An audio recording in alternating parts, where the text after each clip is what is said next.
झाली रे एकदाची शाळेला सुट्टी लागली. हो ना, आता आपण धमाल करायची. गरीब घरात शिकणं म्हणजे प्रत्येक गोष्टीची जपणूक करावी लागायची. पप्पू, काय करतोयस बाळा? काही नाही आई, शाळेला सुट्टी लागली. वह्यामधली कोरी पाने फाडून ठेवतोय, म्हणजे पुढच्या वर्षी कामाला येतील. आणि आई, रम्या दादा पुढच्या वर्षीची जुनी पुस्तकं मला देतो असं म्हणाला. पप्पू, ही घे पुस्तकं.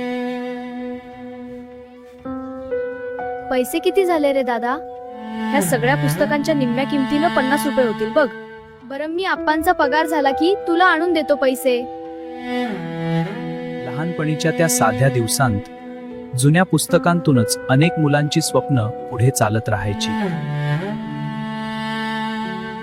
अशा कठीण परिस्थितीतून गेलेली अनेक मुलं आज मोठी स्वप्न पूर्ण करून मोठ्या मोठ्या पदावर काम करत आहेत. असे दिवस, अशी परिस्थिती आणि अशीच लहानपणीची स्वप्न तुमच्यापैकी कुणी कुणी असा अनुभव घेतला आहे का? असल्यास कमेंट करून नक्की सांगा.